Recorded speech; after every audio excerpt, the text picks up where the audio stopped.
Bonjour à tous, j'ai intitulé le nom de cette vidéo prénom Eve ou Evenko. Donc comme vous avez pu le deviner, on va évoquer les prénoms Eve et la signification qu'il y a derrière ces prénoms-là.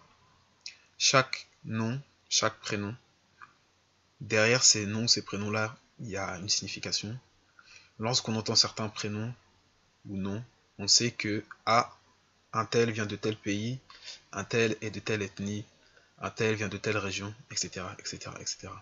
Du coup, dans chaque culture, je pense, les noms et les prénoms, c'est quelque chose de très important et qui reflète la culture et la tradition de ces pays-là. Alors, pour le peuple Ewe, il y a ce qu'on appelle la cérémonie de nomination, qu'on appelle en Ewe Vihehedego. Donc, c'est une cérémonie qui a pour but en fait de présenter l'enfant. Présenter l'enfant à la communauté, présenter l'enfant aux membres de la famille. Donc c'est une cérémonie qui est effectuée le 8e jour de l'enfant. À cette occasion, la famille, les amis et traditionnellement les gens et les notables du village sont invités. Cette cérémonie est conduite par un aîné, un aïeux ou bien un chef de la famille, un ancien, voilà si on veut. Et le nom qui est donné à l'enfant dépendra du clan auquel appartient la famille de l'enfant. Donc on a les ethnies, mais dans les ethnies on a des sous-groupes qu'on appelle clans. Donc chaque clan a ses propres spécificités. Une ethnie partage des traditions communes, mais chaque clan a ses propres codes et ses propres tabous.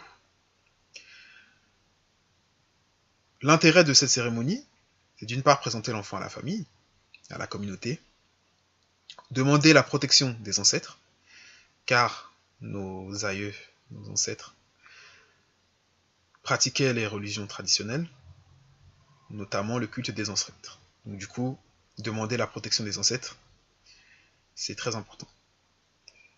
Et également, témoigner de l'identité culturelle. Alors ici, nous avons les prénoms selon le jour de naissance. J'ai mis similarité avec le peuple Akan, car c'est un héritage qui nous a été légué par le peuple Akan, notamment le peuple Ashanti, qui utilise le même système de nomination des prénoms, donc selon le jour de la semaine. Donc en effet, on a les noms de la semaine: Jodagbe, Bradagbe, Kudagbe, Yaodagbe, Fidagbe, Memledagbe, Kosidagbe. Et selon ces jours de la semaine, on a les prénoms masculins d'un côté et les prénoms féminins de l'autre. Kojo, Komlin, Koku, Yao, Kofi, Komi, Kosi. Et les prénoms féminins: Ajo, Abla, Aku, Yawa, Afi, Ama, Kosiwa. Si on regarde les prénoms Ashanti, on se remarque qu'il y a quelques similitudes. Donc on voit vraiment que c'est un système qui a été hérité, voilà, du peuple Akan. Et le peuple Ewe a ajouté sa propre prononciation à ces mots-là. Autre chose par rapport aux prénoms selon le jour de naissance, c'est que le peuple Ewe, en tout cas les Ewe, utilise des suffixes vi et gan. Vi, ça signifie petit, et gan, ça signifie grand. Lorsque dans une famille, ce qui arrive souvent, il y a plusieurs kofi ou plusieurs afi, on fait la distinction entre kofi gan, ce sera kofi l'aîné, et kofi vi, qui sera le cadet ou le benjamin, par exemple. Pareil pour afi. Donc lorsqu'il y a plusieurs enfants qui portent le même nom, on fait la différence entre l'aîné et les cadets par l'ajout de ces suffixes-là. Ces suffixes-là, ils ne sont pas forcément... c'est plus de manière informelle. Ils ne sont pas forcément écrits sur les documents de naissance, mais c'est plus de façon informelle, où on fait la différence vraiment entre l'aîné et les cadets. Alors ici, nous avons les prénoms religieux. Pour les comprendre, il faut se remettre dans le contexte de la vie de nos ancêtres. Nos ancêtres pratiquaient les religions traditionnelles. Et du coup, chez le peuple Ewe, il y a deux notions qui reviennent. Il y a la notion de Jogbese, qui signifie le destin, et la notion de Mao, qui est l'être suprême, Dieu. Alors, ce que nos ancêtres croyaient, c'est que chaque personne a un destin, chaque personne est prédestinée à certaines choses. Et il y a certaines choses que l'être humain ne peut pas, même avec toute la volonté du monde, il devra passer par certaines choses. Et du coup, ce destin-là, c'est un peu dans cette optique-là. Et vous allez me dire, mais pourquoi donner des noms comme ça à son enfant? Premièrement, à mon avis, à mon humble avis, donner ces prénoms-là, c'est d'une part être reconnaissant envers son créateur, et d'autre part, apporter des bonnes ondes, apporter quelque chose de positif à son enfant ou à soi-même. Donc lorsqu'un parent donne Seiram, qui signifie le destin m'a béni, comme prénom à son enfant, c'est que ce parent-là veut vraiment quelque chose de positif pour lui-même et pour son enfant. Et c'est vraiment le témoignage en fait de cet esprit positif-là. Donc il y a 4 catégories qui sont peut-être pas forcément assez visibles. Donc la première catégorie, ce sont les prénoms qui commencent par C. On a Sena, Senam, Senyon, Seiram, Sesi, Sefako, Selom, Sedem. Ensuite, on a le prénom qui commence par E. Donc E, en langue Ewe, ça correspond en français à la troisième personne du singulier. Donc il ou elle. Et dans la plupart des cas, ça fait référence à Dieu. Edem, Eli, Elolo, Elom, Elikplim, Eiram, Ewenam, Enam, Elikem. Ensuite, on a les prénoms qui commencent par Mao, donc l'être suprême, Dieu. Mawena, Mawenam, Maunyo, Mausi, Maoli, Maupemo, Mauko, Maulom, Mauto, Maulawe. Voilà, des noms toujours. On remercie le Créateur.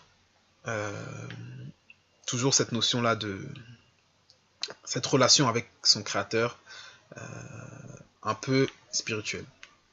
Ensuite, on a d'autres noms que j'ai mis ici, qui sont très courants. Akpene, Aseye, Asiwome, Delali, Kafui, Kekeli, Sichope, Hwese, Venunye, Yaira. Donc ça, c'est pour les prénoms religieux. C'est des prénoms qu'on rencontre assez souvent chez les Ewe. Pour revenir sur le terme Jogbese, il y a cette idée-là de providence, de destinée, mais il y a aussi cette idée-là où on peut agir sur cette destinée-là, où on n'est pas seulement passif devant cette destinée-là, mais aussi par nos actions, par notre vie, en fait, faire que ce Jogbese-là nous sera bénéfique, nous sera positif. On a aussi les prénoms originaux. Je les appelle originaux dans le sens où, quand on regarde ces prénoms, on se dit que les parents, par ces prénoms qu'ils donnent à leur enfant, veulent témoigner de quelque chose qui leur est arrivé, ou ils veulent se rappeler d'un événement qui leur est cher, qui leur est propre, et qui les a un peu marqués. Donc on a Adjeoda, ils ont menti. Agbenohevi, l'oiseau qui est en vie, l'oiseau qui est vivant. Donc ça fait référence à un proverbe qui est Agbenohevi Mochiafumato, qui signifie l'oiseau qui est vivant ne reste pas sans plume. On a aussi Agbenohevi Megbeafumato, aussi qui est l'oiseau qui est en vie, ne peut pas empêcher ses plumes de pousser, de sortir.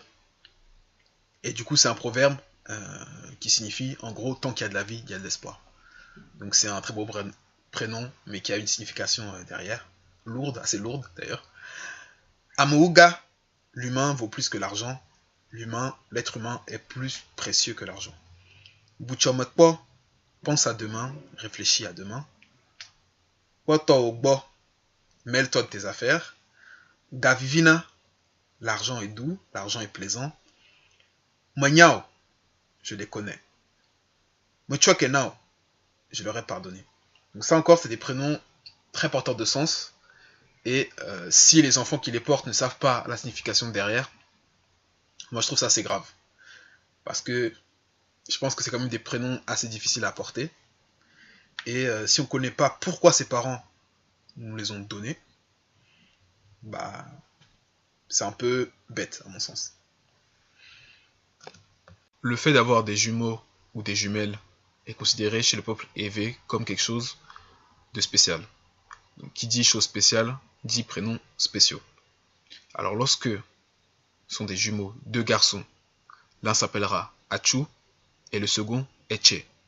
Lorsque c'est deux jumelles, l'une s'appellera Eyi et l'autre Echa. Lorsque c'est un garçon et une fille, le garçon s'appellera Achu et la fille Achupi.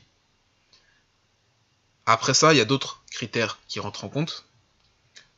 Dans la pensée de nos ancêtres, lorsque, après que des jumeaux naissent, c'est comme si ça crée un vide ou un manque. Du coup, l'enfant qui naît après doit aussi porter un nom spécial. Donc l'enfant qui naît après des jumeaux, donc le nom unisexe qu'on peut donner c'est Do, qui est un prénom mixte. Mais si c'est un garçon, on pourra l'appeler Doche. Et si c'est une fille, on pourra l'appeler Dopui. Ça, ce sont des noms traditionnels. Et encore une fois, c'est libre aux parents de les donner ou pas et de les adapter selon ce qu'ils veulent. Donc j'ai mis les prénoms religieux devenus noms de famille. Donc ce sont des noms, des prénoms qui sont devenus des noms. Avec la christianisation et l'islamisation, ce ne sont plus des prénoms qui sont beaucoup donnés. Et on se rend compte que que c'est devenu avec le temps des noms de famille. Donc pour comprendre ça, il y a deux choses que je vais essayer d'expliquer. Premièrement, c'est So ou Vieso, qui est la divinité du tonnerre dans la religion traditionnelle Ewe. Je n'ai pas expliqué la religion traditionnelle Ewe ici, c'est pas l'objet de la vidéo. Mais si vous êtes intéressé, vous pouvez faire des recherches sur le vaudou, sur le culte Afin et sur la religion traditionnelle du peuple Ewe, du peuple Fon et du peuple Yoruba. Donc on a aussi Afin, qui est le culte divinatoire, qui fait partie du vaudou et qui rentre dans le culte des ancêtres. Donc, pour les prénoms devenus noms, on a Afanou. Donc la chose d'Afin, c'est un nom de famille qu'on retrouve assez souvent au Togo. On a Afangbeji, donc la volonté d'Afin. On a Sosu, So est suffisant. Surtout ce Sosu là, c'est un prénom qui a été donné en fait pour faire hommage à cette divinité là, pour lui faire un peu éloge. On a Amagasi ou bien Amagashi, donc c'est comme une voyante dans le culte vaudou. On a aussi Akakpo, qui est un nom de famille aussi très présent au Togo. Traditionnellement, c'était le prénom du premier garçon d'un Bokonan. Un Bokonan, c'est un devin dans le culte vaudou. Ce qui est assez marrant, en tout cas le constat qu'on peut faire, c'est que il y a beaucoup de gens qui sont maintenant soit chrétiens, soit musulmans, qui portent des noms qui viennent d'ailleurs, forcément. Pas forcément, mais souvent. Et du coup, beaucoup d'entre eux, surtout les jeunes, nous jeunes, ouais, on ne sait pas en fait que nos noms de famille ont un sens et qui sont liés en fait à nos ancêtres et aux religions traditionnelles.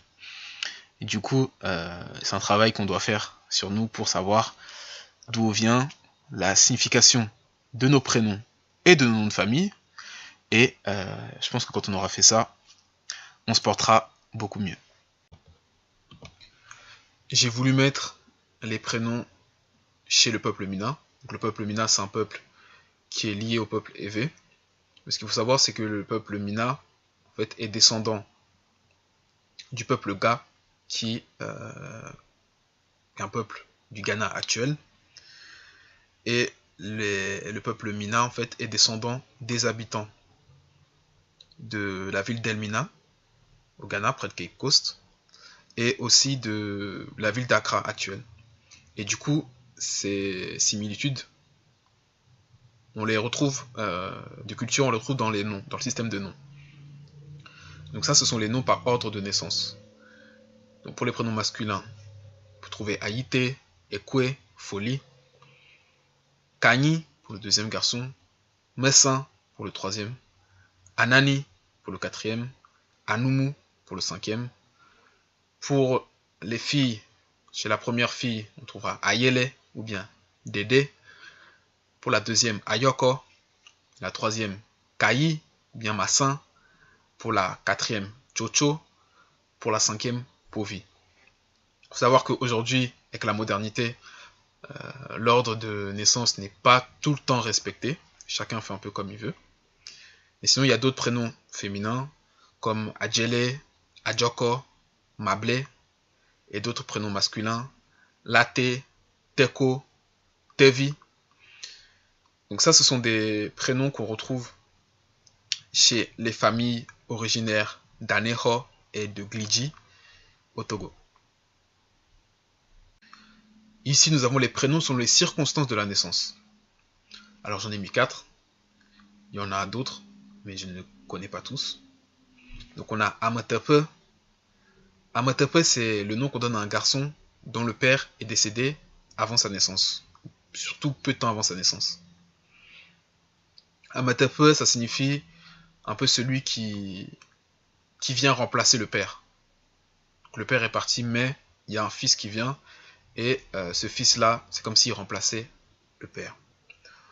On a aussi Apotogbo. C'est le nom qu'on donnera à un garçon dont le grand-père est décédé avant sa naissance. Apotogbo, ça signifie le propriétaire est revenu. Et il y a aussi cette idée-là d'une part de rendre hommage à la personne décédée, mais aussi cette idée-là que le grand-père reviendra à travers l'enfant né. On a Mamagné, qui signifie ma grand-mère, littéralement. Donc c'est un nom qu'on peut donner à une fille dont la grand-mère est décédée avant sa naissance, toujours en hommage et pour se rappeler de cette grand-mère-là. Et on a aussi Noviegbo, qui signifie son frère ou sa sœur est revenu. Donc c'est le nom qu'on peut donner à une fille dont le frère ou la sœur est décédé avant sa naissance. Pour terminer, j'ai voulu parler des Ahanonko, qui signifie littéralement les prénoms de beuverie. Pourquoi beuverie? Parce que à la base, ce sont des prénoms qui étaient donnés lorsque nos ancêtres, nos grands-pères, etc., étaient autour d'une table avec de l'alcool. Et c'était l'occasion pour eux de se taquiner et de se donner des noms, des surnoms. Donc Ahanonko, c'est des surnoms qu'on acquiert avec l'âge. Et ce sont souvent des hommes qui les portent. Donc les hommes se les donnent entre eux. Et c'est un peu pour faire l'éloge. Donc c'est pour un peu... moi j'ai cette image-là de deux papas, de deux tontons en fait, qui sont amis, qui se rencontrent dans la rue, qui se serrent la main et qui s'échangent des phrases pour se taquiner, pour se chamailler en fait. Donc par exemple si on a un monsieur A qui est agriculteur et un autre monsieur qui est par exemple professeur lui dira: ah, un tel, tu es le meilleur professeur, tu apprends très bien. Et l'autre tu diras: ah oui, toi aussi tu es le meilleur agriculteur, tu fais tout pousser, tu arrives à tout faire pousser, etc. etc., etc. Donc c'est vraiment dans cette démarche-là de bon enfant, un peu de rigolade, que Ahanonkou font l'objet. Et du coup, c'est accompagné, comme je l'ai mis, d'une poignée de main ou d'un geste amical qui est plus ou moins ritualisé et mis en scène. Donc, du coup, ça fait vraiment partie de la tradition, surtout, j'ai envie de dire, dans les communautés, localités, villages, où tout le monde se connaît, et dès qu'on voit quelqu'un qu'on connaît, généralement, les, les, euh, nos aînés, nos papas, les grands-pères, tout ça, ils aiment vraiment Ahanonkou. Donc ça fait vraiment intégralement partie de la culture et de la tradition. Cette vidéo a été assez difficile à réaliser, je vous cache pas, parce que il y a beaucoup de notions culturelles, traditionnelles à expliquer. Parfois c'est clair dans ma tête, mais quand je l'explique, ça peut paraître un peu confus. Donc si vous avez des remarques, n'hésitez pas. S'il y a des choses qui vous ont paru pas correctes ou fausses dans la vidéo, n'hésitez pas à en faire part. Et je vous remercie encore à tous pour votre soutien, pour vos messages. Et je vous dis à bientôt pour une prochaine vidéo.